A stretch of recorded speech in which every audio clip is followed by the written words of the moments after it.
Assalamualaikum warahmatullahi wabarakatuh. Good morning, guys. How are you today? Okay. Welcome back to the Pathway to English for Seni High School Grade 11 with me, with Miss Fitria. Okay. Today I would like to give you the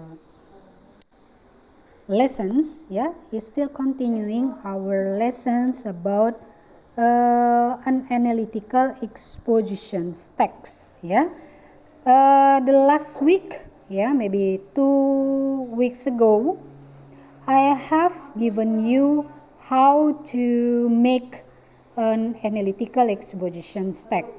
Ya, masih ingat exposition text itu adalah tujuannya to persuade, artinya membujuk pembaca untuk membaca, mengikuti ide apa yang ada di dalam benak si penulis. Ya, yang pertama itu.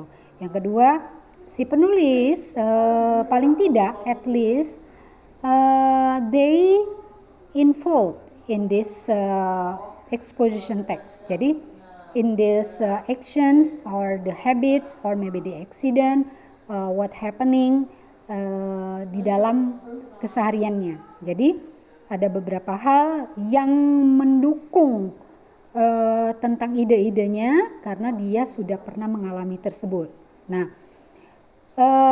ada beberapa bagian yang perlu kita amati. Yang pertama adalah tentang thesis statement. Ya, thesis statement ini adalah pernyataan umum, ya, baik itu dari para ahli, kemudian dari para analis kesehatan, misalnya analis atau peneliti sosial, peneliti hukum dan sebagainya. Nah, kita angkat misalnya seorang ahli kesehatan mengatakan eating food atau misalnya cooking food in our house, ya, at home. Eating food at home by ourselves is healthier than buying outside. Nah, makan atau misalnya gini, kita mau mengangkat suatu pernyataan dari seorang ahli kesehatan, memasak sendiri di rumah itu lebih sehat dibandingkan kita membeli di luar. Nah, itu pernyataan kita angkat. Nah, kita ingin menekankan bahwa why do I say that? Nah, mengapa saya melakukan demikian? Ya, ini di awal dari suatu pernyataan. Yang kedua misalnya, this is so for several reasons. Nah, inilah beberapa alasannya. Atau misalnya, this is true. Nah, dia ingin menyatakan ya itu benar, berdasarkan fakta-fakta di bawah ini dan sebagainya. Jadi awalnya seperti ini, ya, di awal paragraf. Nah, yang kedua kita kembangkan dengan mengemukakan tadi argumentasi. Ya, masih ingat ya, argumentasi itu ada beberapa hal. Kalau bisa dari data statistik, dari koran-koran, dari majalah, ya. Nah, diawali dengan misalnya first, second, third, fourth. Pertama, kedua, ketiga, keempat. Atau dengan menggunakan firstly, secondly, thirdly, finally akhirnya. Itu sama aja.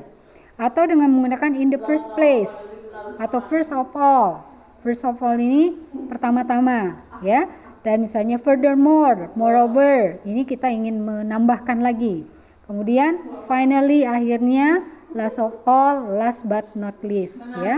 Artinya di sini di akhir dari argumentasi tadi kita ingin menekankan dengan kata finally. Nah, and then for the last, we want to make reiterations atau disebut dengan conclusion. Di sini conclusionnya adalah one reason that, ya, alasannya adalah another is, kemudian still another reason, ya. Oh, ini masih di dalam analitik, ya. Nah, ini masih alasan, masih berhubungan dengan ini. Nah, yang terakhir adalah conclusion.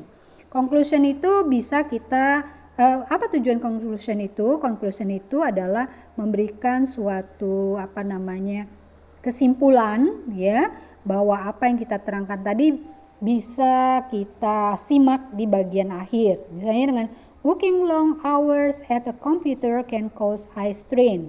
Why do I say that? Nah, bekerja terlalu lama di depan komputer dapat menyebabkan tegangan mata. Mengapa saya mengatakan demikian?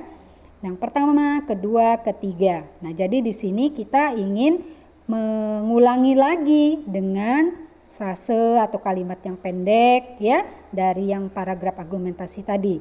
Nah, so working long hours at computer can strain your eyes. Jadi dengan demikian, bekerja terlalu lama di depan komputer dapat menyebabkan ketegangan mata. Jadi first, second, third ini alasan tadi, argumentasi tadi ya.